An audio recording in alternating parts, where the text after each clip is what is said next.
Welcome to this week's Maryland's Missing and the Murdered. I'm Kara Stone, and I just wanted to let you know that Maryland's Missing and the Murdered is a weekly YouTube channel that focuses on murdered and missing individuals from the state of Maryland. This week, we are covering the case of Tonja Chadwick. In January 2017, Tonja Chadwick was a 20-year-old mother of a 4-year-old son living in Baltimore, Maryland. Tonja had just completed a geriatric nursing assistant program and wanted to go to nursing school. Tonja and her boyfriend, Marco Holmes, had just moved in together the week of January 15th. Even though they moved in together, their relationship was an abusive one. The week that Tonja and Marco moved in together, Tonja told her mother that Holmes had choked her out. On January 28, 2017, Tonja dropped her 4-year-old son off to her aunt. Whenever Tonja's son was away from her, Tonja would always call and check on him. When Tonja's aunt had not heard from her, she became concerned. The following day, Marco Holmes showed up unannounced to the aunt's house and told her that Tonja did not come home from dropping off her son the night before. Calls to Tonja's cell phone went right to voicemail. On January 30th, 2017, Tonja's aunt called the cell phone again, but this time someone answered. Tonja's phone was found by a maintenance man at Minnesota Manor Apartments. Minnesota Manor Apartments is down the street from Tonja's apartment at Parkside Gardens.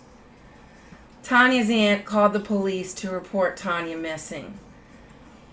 On January 30th, 2017, Baltimore police went to Tonja's apartment and discovered blood stains on the carpet that looked like someone had tried to clean them up.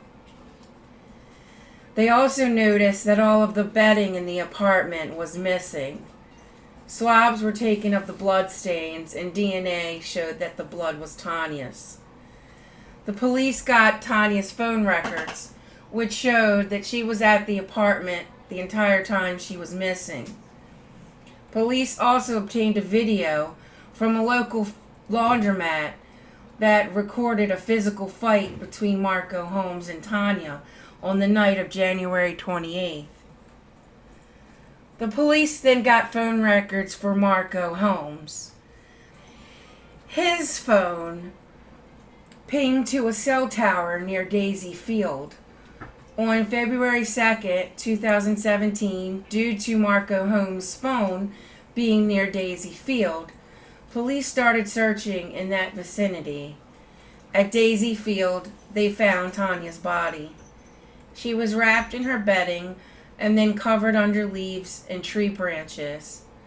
Close to her body was a trash bag that contained her son's bedding and cleaning supplies. The medical examiner concluded that Tonja was shot in her forehead and hand as if she was trying to cover her face. DNA was collected from under her fingernails and was matched to Marco Holmes. By this point, Marco Holmes was on the run.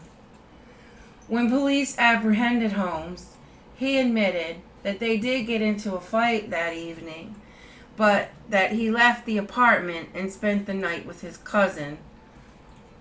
Marco Holmes was arrested for Tonja's murder, and on April 27, 2018, he was convicted of second-degree murder and various gun offenses. On July 18, 2018, Marco Holmes was sentenced to 50 years in prison. Thank you for watching. I will return again next week with another case. If you have a missing or murdered case that you would like for me to cover, please email me at marylandsmissing@gmail.com. Music is by Silent Vengeance. Sources will be listed in the outro. Take care of each other.